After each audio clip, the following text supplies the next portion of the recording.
Ang kwentong ito ay hango sa totoong buhay. Karanasan ito ni Cesario. Taong 1950. Opol, Misamis Oriental.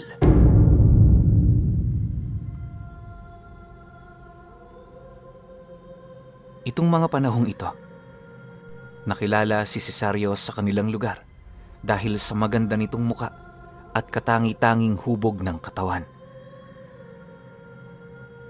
Bagaman binata pa, hindi nito maipagkakailang marami ang nagkakagusto sa kanya.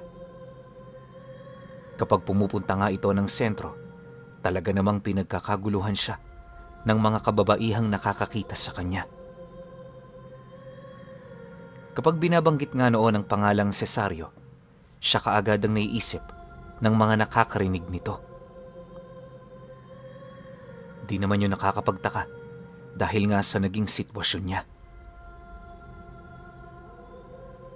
Kahit pakiramdam niya noon na hindi na gaanong pribado ang buhay niya, mas naging pabor naman yun para sa kanyang mga magulang, gawa ng yung mga bata ng pamilyang mayayaman sa kanila na huhumaling talaga sa kanya.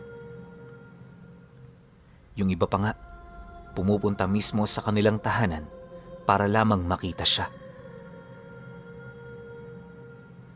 Kahit kaakit-akit din ang itsura nito, hindi yun interesante para kay Cesario.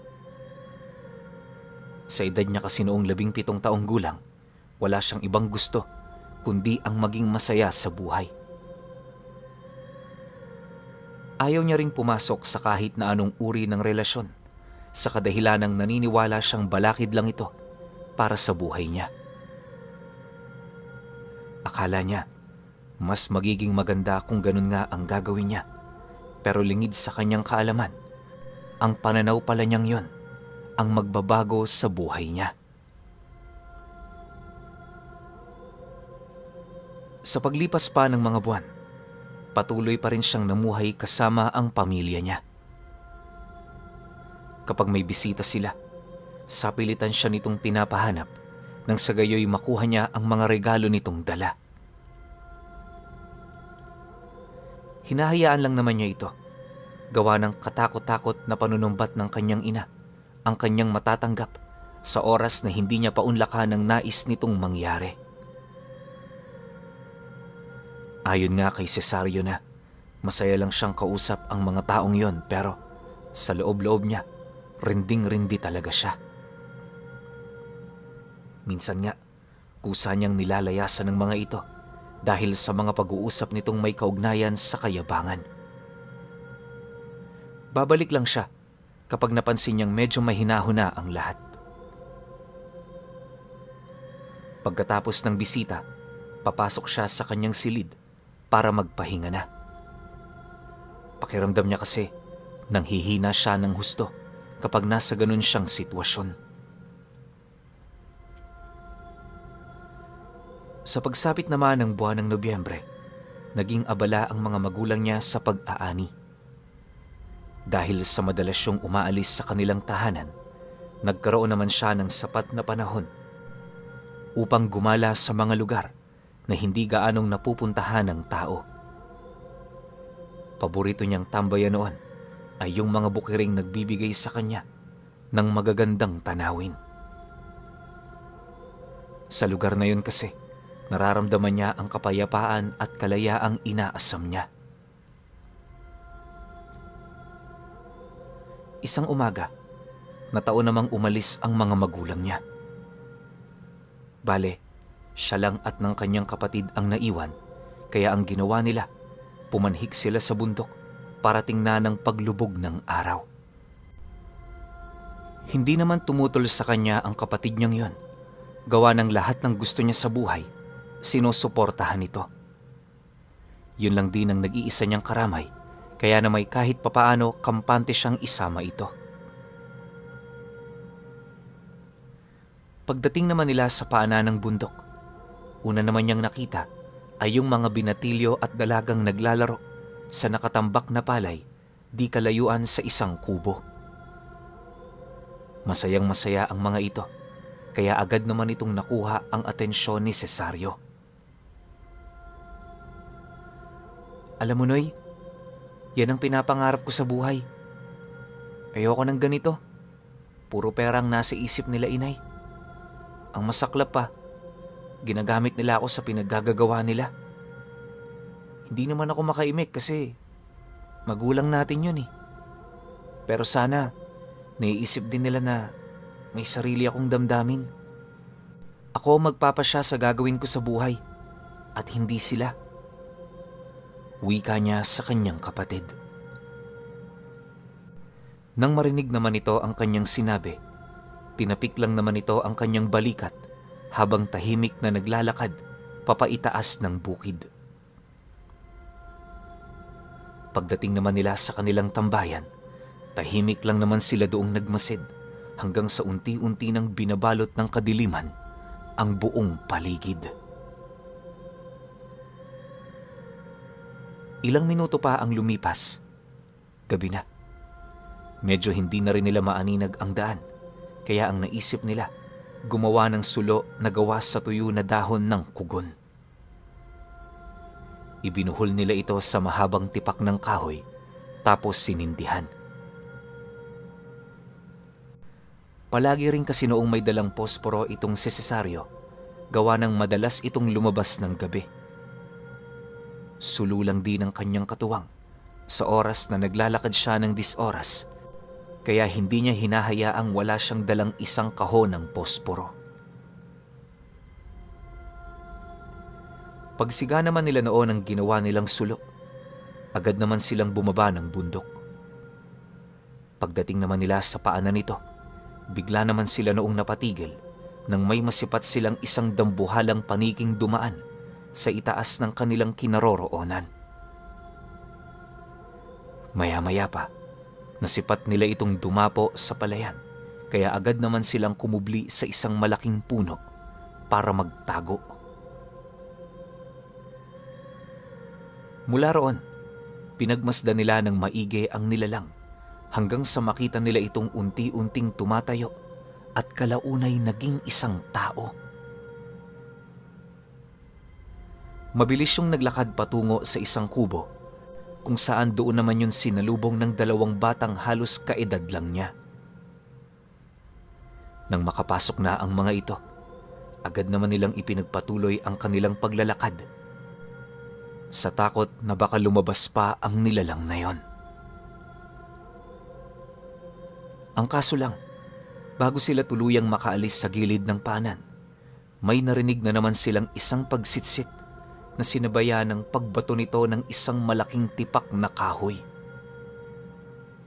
Tumama yon sa likod ni Cesario, kaya paglingon niya sa kanyang tabi, bumungad sa kanya ang isang babaeng nakangiti na nagtatago sa isang puno.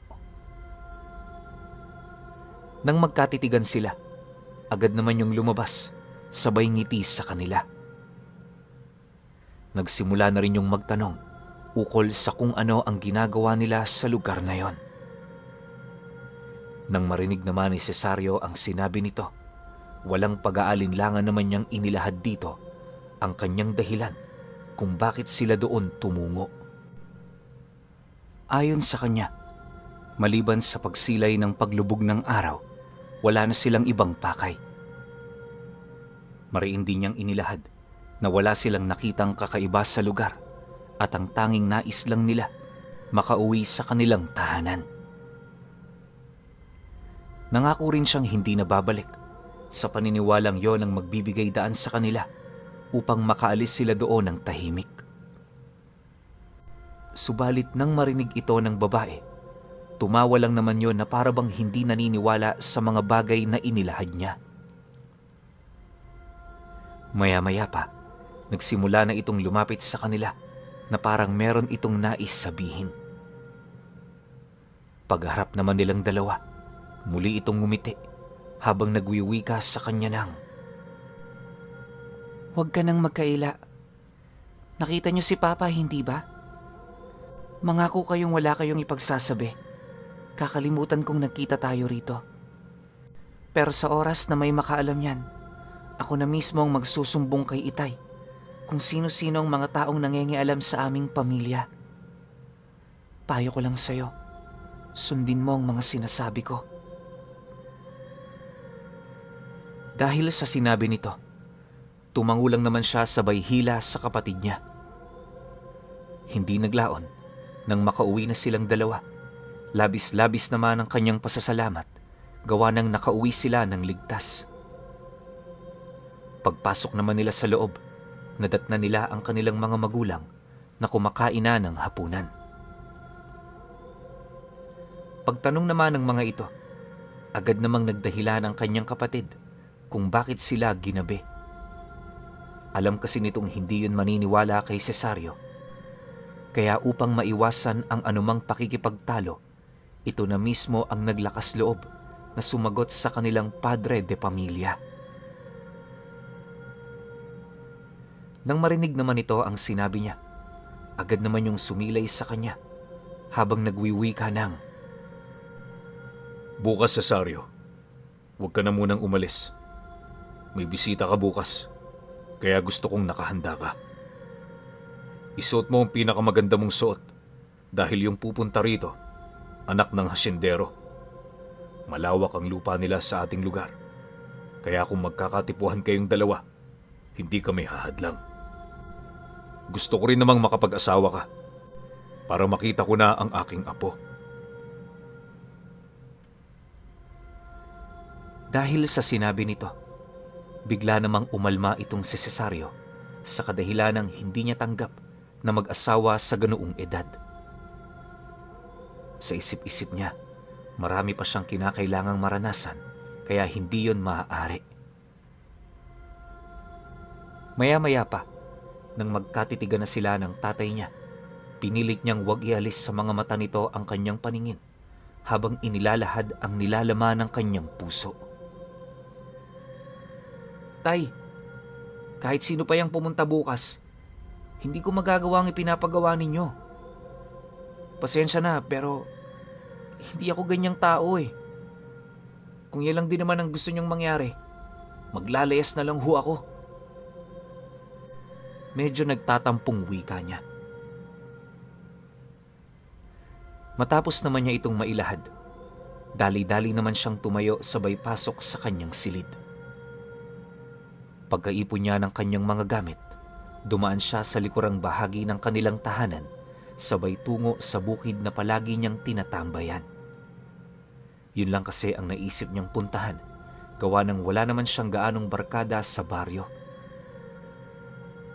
Sa kanyang paglalakad, paulit-ulit naman niyang inisip ang tungkol sa kanyang kapatid. Napakahirap man yung mangyari sa kanya, pero kinakailangan niyang magpatuloy. Wala siyang pakialam kung kakalimutan man niya ang kanyang mga magulang, lalo na kung yun na lamang ang paraan na pwede niyang gawin. Napag-isip-isip din niya na mas mainam na mabuhay na lamang siya ng mag-isa kaysa makisama sa mga taong gumigipit sa buhay niya. Ilang minuto pa ang lumipas, narating na nga niya ang paanan ng bundok. Nataon noong maliwanag ang buwan, kaya kitang-kita niya talaga ang paligid. Akmang aakyat na siya para sana doon tumambay sa itaas. Nasipat na naman niya ang babae na nakaupo sa sanga ng puno ng mangga. Pasipul-sipul pa ito, at sa estado nito parang hindi yun doon nag-aalala. Maya-maya pa, bigla naman yung napasilay sa kanya, sabay bigay ng hawak nitong mangga. Matapos niya itong gawin, agad naman yung lumundag sa kanyang harapan hanggang sa abisuhan na siya nitong sumunod dito. Dahil sa wala namang kaide-ideya si Cesario sa nais ng babae, tahimik naman siya doong sumunod. Habang binabagtas nila ang daan, nabanggit naman ito sa kanya na hindi dapat siya naglalakad ng ganoong oras. Dagdag pa nito na mapanganib ang lugar na yon, at kung nagkataong hindi siya nito nakita, maaaring patay na siya. Nang marinig naman niya ang sinabi nito, napatawa lang naman itong si Cesario habang sumasagot ng, "Talaga ba? Kung may banta sa buhay ko, Bakit nandiyan ka sa labas? Hindi ba sana mas maganda kung nasa loob ka ng bahay ninyo? Babae ka pa naman. Matapos naman niya itong mailahad, walang pagdadalawang isip namang ibinahagi ng babae ang tungkol sa kanyang dahilan kung bakit ito nanatili sa lugar na yon. Ayon dito, sakop nila ang bukid na pinuntahan niya, kaya hindi siya doon maaaring galawin ng kahit na sino. Dagdag pa nito na mababangis ang mga nasambit niyang nilalang, pero marunong itong rumispeto sa mga katulad nilang nagmamay-ari ng lupain. Sa pagpapatuloy ng kanilang pag-uusap, halos hindi na niya maintindihan ang ibig sabihin ng lalaki. Pagdating naman nila noon sa itaas ng bundok, kampante naman silang umupo sa pinagtagpi-tagbing tipak ng kahoy, sabay silay sa napakagandang kalawakan. Habang nakamasid naman doon si Cesario, unti-unti namang napapawi ang galit at lungkot niyang nararamdaman. Akala nga niya noon isang pangkaraniwan lang ang gabing yun para sa kanya, pero pagpatak ng 10:00 ng gabi, may nasipat siyang isang dambuhalang paniki na lumapag, ilang metro ang layo sa kinauupuan nila. Pagsayad naman ng paa nito sa lupa, mabilis naman yung nagpalit anyo at sa isang iglap, bumungad sa kanya ang isang lalaki na halos kaedad lang niya.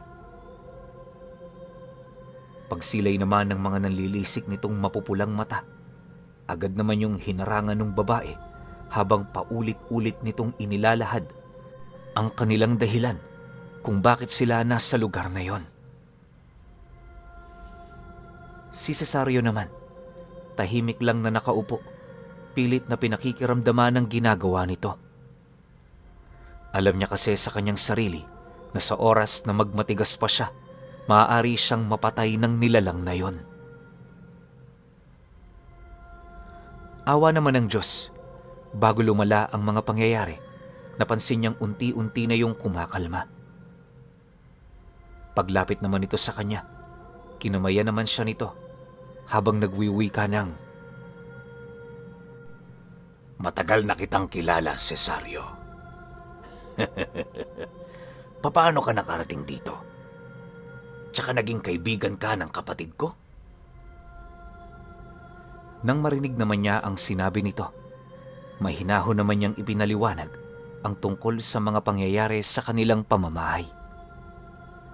Pagtatapat pa niya na kaya siya nakarating sa lugar ay dahil sa kagustuhan niyang tumakas sa buhay na tinuturing niyang bilangguan. Dagdag pa niya na sawang-sawa na siya sa ginagawa ng mga magulang niya, kaya niya napagpasyahang mamuhay na lamang sa abot ng kanyang makakaya. Dahil sa kanyang sinabi, bigla naman siyang siniko ng babae, sabay alok sa kanya kung gusto niya bang manirahan sa pinagtitirahan nito. Pangiengganyo pa ng dalagang yon, marami silang libreng oras, kaya kahit saan sila mapadpad, hindi na yon problema. Mariin din itong inilahad, hindi nangingialam ang kanilang ama sa kanilang mga pasya sa buhay, kaya nasisiguro nitong wala siyang makikitang pagtatalo sa hanay ng kanilang pamilya.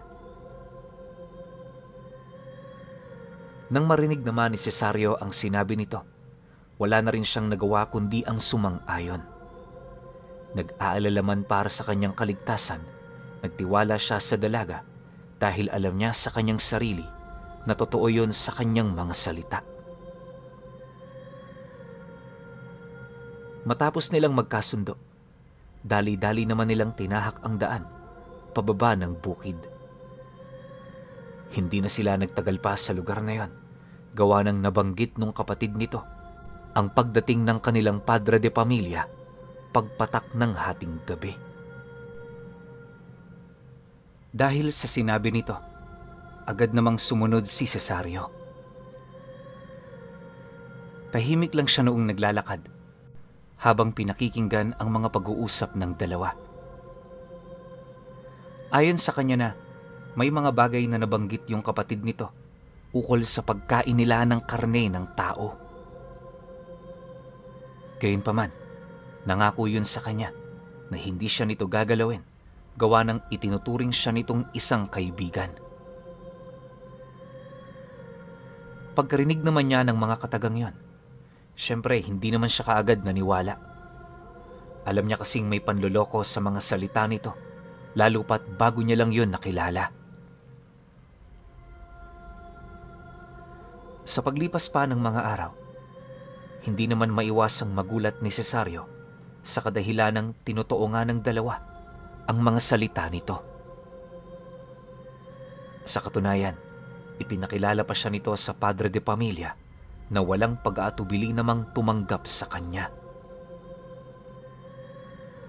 Ayon sa matanda na, hanggat masaya ang kanyang anak, hindi siya gagawa ng paraan upang yon ay tutulan. Dumaan pa ang ilang buwan. Nalasap niya ang buhay na kanyang pinakahanap-hanap. Naranasan niyang mahiga sa tabi ng dagat at maglakbay sa mga kagubatan na halos inakala niyang mananatili na lamang niyang pangarap. Isa rin sa hindi makakalimutan noon ni Cesario ay nung dalhin siya ng kapatid ng dalaga sa kalangitan. Inilibot siya nito noon sa kanilang lugar upang maipakita ang mga magagandang bagay na hindi niya inaakalang totoo. Ayon pa sa kanya, na kahit napakapangit ng mga anyo nito, nasanay na rin siya kalaunan.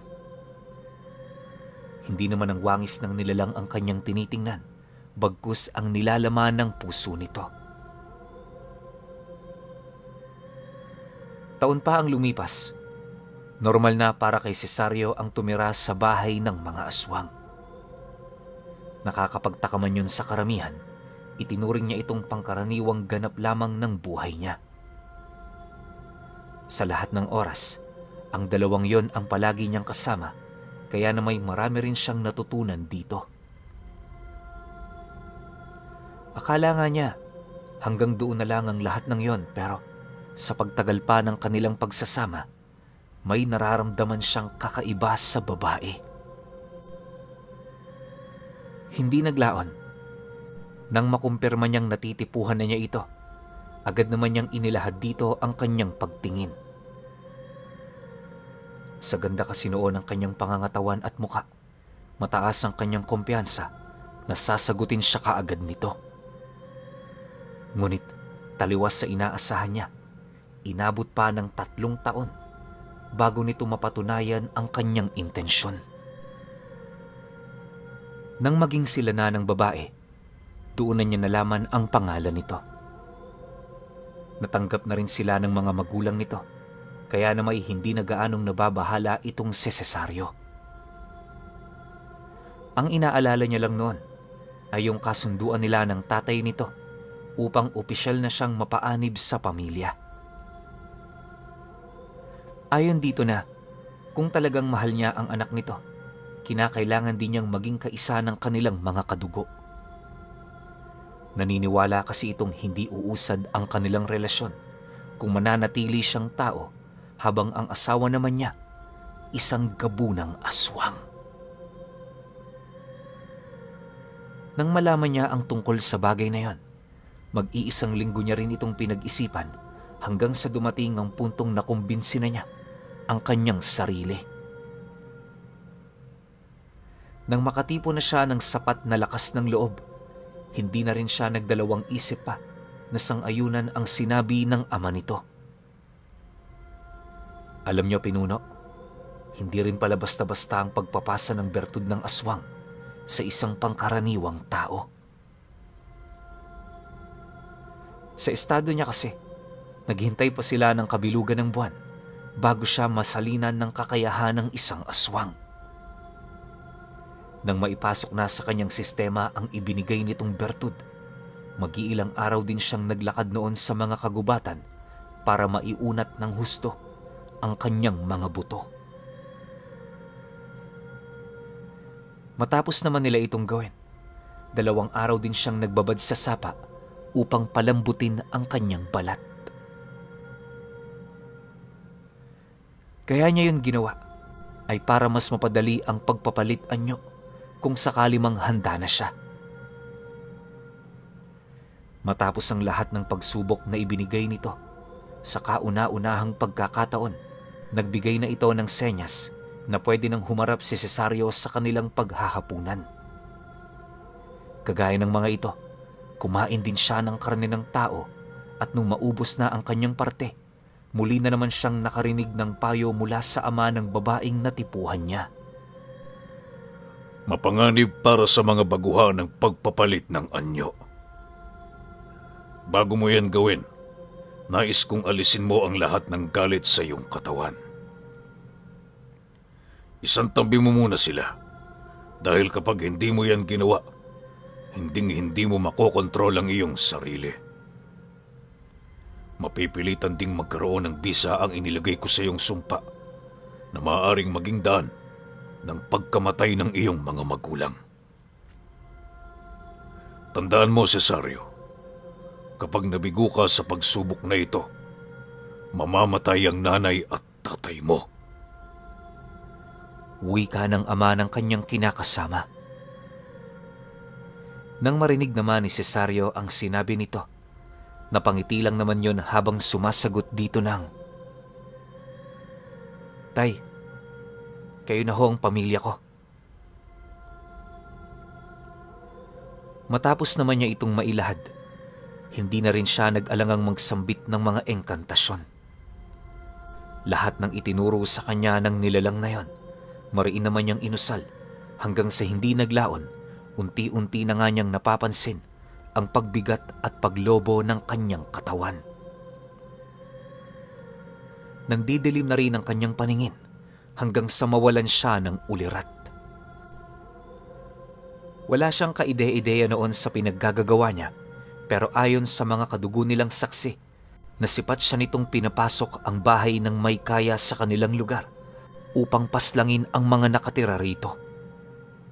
Ganon at ganon ang kanyang ginagawa upang mapigilan ang pagkakaroon ng relasyon sa mga babaeng puro pansarili lang ang iniintindi.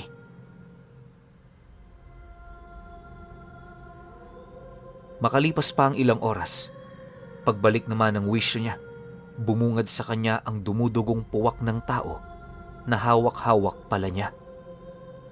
Nasa gilid na rin siya ng baryo kung saan ilang kilometro ang layo nito sa bilihan ng kanilang produkto. Nang mahimasmasa na siya, dali-dali naman niyang tinapon ang puwak na yon sa takot na baka may makakita. Dala naman ng pagmamadali niya, hindi na niya nilingon ang 2 labi na nakahandusay lang sa gilid ng talahiban. Akala niya kasi noon kung sino-sino lang ang mga ito, pero pagkausap niya sa ama ng dalaga, doon niya napag-alaman na yung labi na kanyang nakita sa damuhan, walang iba kundi ang labi ng kanyang mga magulang. Mahirap man itong tanggapin, pero nanindigan pa rin ng mga kapatid ng kanyang kinakasama na likas na para sa kanila ang ganoong pangyayari. Matapos naman itong mapag-alaman ni Cesario, dali-dali naman siyang bumalik sa kanila kung saan doon niya naabutan na pinaglalamayan na pala ang mga ito. Sa sobrang hiya sa kanyang pamilya, kinausap niya ang ama ng kasintahan niya upang malaman kung ano ang mga bagay na kinakailangan niyang gawin. Nang marinig naman ito ang kanyang sinabi, tumawa lang naman ito habang sumasagot sa kanya ng, "Sinabi ko na sa'yo, alisin mo ang puot mo. Hindi ka nakinig, kaya ganyan ang nangyari. Pero huwag kang mag-alala, pagsubok lang yan. Sa mga susunod, mas matalino ka na. Hindi ka naman siguro masasaktan, gayong yang mga magulang mo, makikitid ang utak." Pagkalahad naman ng ama ng kanyang kinakasama ng tungkol sa bagay na yan, marami pa itong idinagdag. Kaya yung nagkwento ng mga nakaraang buhay nito ay dahil sa gusto niyang matuto itong si Cesario na maging isang ganap na aswang. Nang marinig naman niya ang sinabi nito, nagpatuloy lang naman siya sa pakikinig hanggang sa hindi naglaon, unti-unti na rin niyang nakakalimutan ang tungkol sa kanyang mga magulang.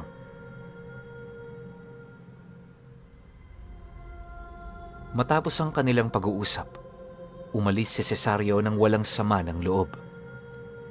Imbis na hindi na umulit pa, nagpatuloy ang kanyang ginawang pagsasanay kung saan maraming buhay ang nawala. Kalimitan kasi sa mga nabiktima niya, mga taong halos kakilala lang din niya. Habang tumatagal, nagdulot naman ito ng matinding takot sa kanilang lugar. Ayon sa kanya, gabi-gabi na noong naglilibot ang mga alagad ng batas, pero sa kasamaang palad, bigo itong makarating sa pinagtataguan nila. Dahil sa ganoong sitwasyon, mas lalo lang ring dumami ang mga haka-haka. Marami ang naglalahad noon ng istorya ukol sa kanyang ginagawa, pero lahat yon walang katotohanan. Ilang araw pa ang lumipas, nahasa na nga ng husto ni Cesario ang kanyang abilidad. Bilang ganap ng aswang, bumalik siya sa bahay nila para sana yayain yung kapatid niya. Ngunit, imbis na tumutol ito, nanindigan yung manatili sa bahay ng mga magulang nila. Kahit anong pag-aalok niya rito, patuloy yung tumanggi, kaya hindi na niya yon nabahagian ng kargang tinuturing niyang biyaya. Alam niyo, Pinuno, wala sanang makakaalam sa kwentong ito ni Cesario kung hindi niya ibinahagi yon sa kanyang kapatid na siya namang nagpakalat sa kanyang pamilya ukol sa kanyang pagiging isang ang bagong gabunan na si Cesario.